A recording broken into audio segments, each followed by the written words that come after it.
All right, so we're live at the Grand National Roadster Show in Pomona. So what did we bring out today? Behind me on the right is Dave and Donna Cook's 1955 Chevy Nomad. It's been done about 5 years. Dave drives the car on a regular basis. We did a complete frame-off modernization and restoration on this car. It's got a supercharged LS3, which puts out just at 555 horsepower. It's got all the modern bells and whistles, bare four-wheel disc brakes, custom leather interior, custom console. You see there's a special, it's not actually powder coated, it's a special edition supercharger, huh? Correct. That's a very limited edition Magnuson supercharger that was coincidentally for this car powder coated red. So when that became available as we were completing this car, we purchased one from Magnuson, and it ups the horsepower from the base by 135 horsepower. So it's definitely a great improvement. A lot of fun on one of these Tri-5 Chevys. Nice. And you guys do quite a few LS swaps lately, huh? Yeah, we started doing LS swaps already back in the late '90s, before you even had such a thing as a package from GM. Right. So at that point, we were buying motors and working with companies like Street and Performance to put a package together. Today, it's really nice. GM has these packages, Chevrolet Performance, that we buy and put together. And we probably do maybe 2 or 3 a month, whether it's in a Tri-5, a truck, a muscle car. We just finished a 1959 Impala with the new 2016 LT1. Yeah, and right. That was a lot. Beautiful car. That was a lot of fun. So, yeah. So yeah, we kind of a pain in the ass with the high pressure fuel system on that, different, right? Different animal. Yeah. And the pulleys are all different. Right. So it's a different animal. Base horsepower 460, but it's the latest high tech. Right. So yeah. But in answer to your question, yeah, we still do a lot of LS conversions.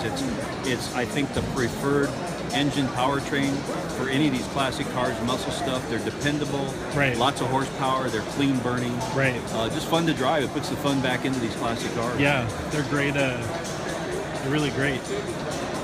And then you brought a couple other cars. You want to walk over and look at your other cars? We'll take a look.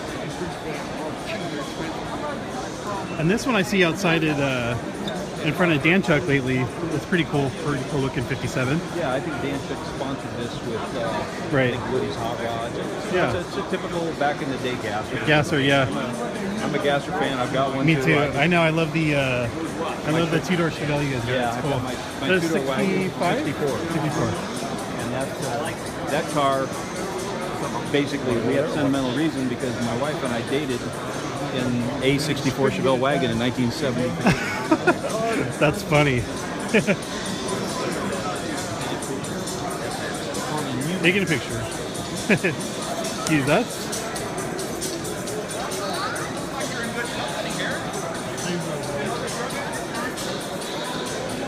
So there's a couple over here, huh? Yeah, there's 2 cars on this row we have a connection with.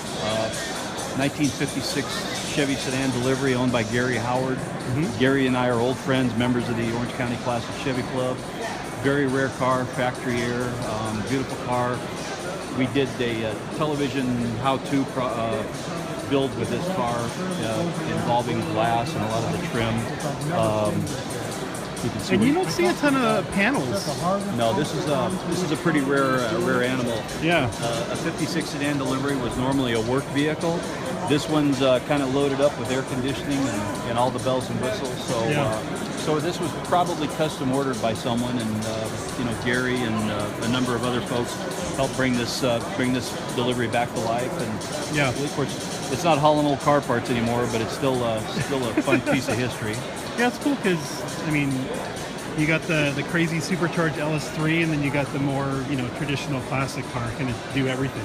Exactly. Right. So it's a to each his own. Yeah. There's no right or wrong in this hobby, but as far as our company goes, it shows the scope, of what we can do, whether it's stock or whether it's custom or modified or hot rod. Yeah. We're coming up on another one of our cars, a 1957 Bel Air 2-door hardtop, owned by Dennis Bolaño. He's out of the Pasadena area.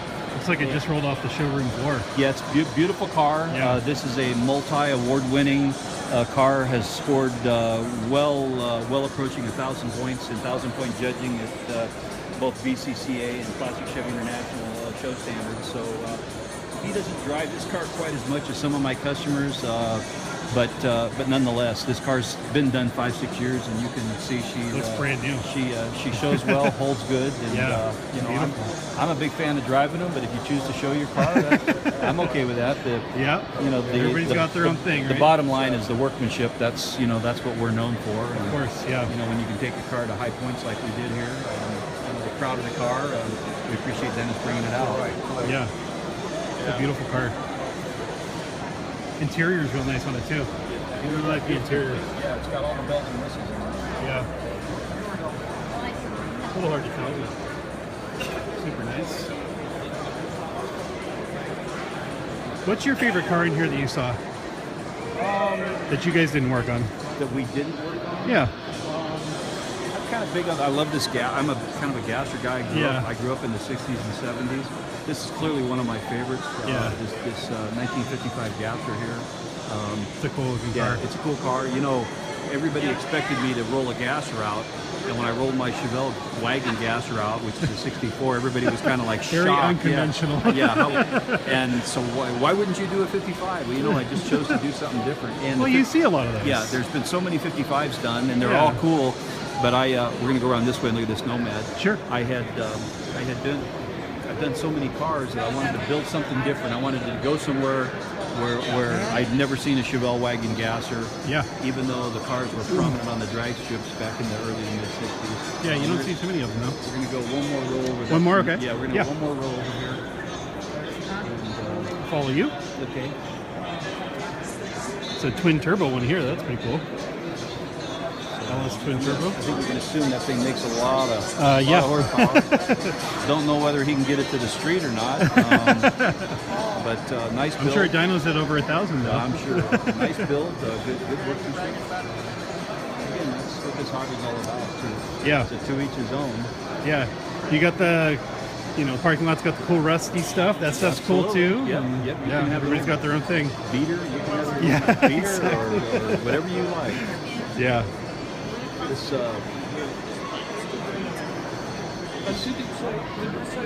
Nomad on the left here is owned by Kevin Spangler, and there's pictures of Kevin and his family with this car. I think that's about 1958. Wow.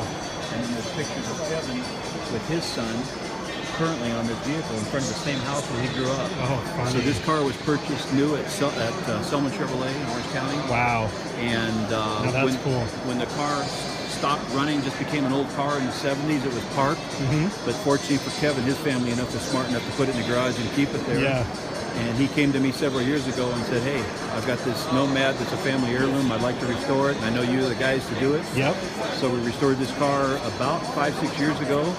He's driven the whole length of Route 66 twice with this car, which is impressive, cool. with his son. And so it's neat. So, I mean, it's got a few battle scars, I mean, he drives the car. Yeah, well, that's good. But that's what it's all about. That is what it's all about.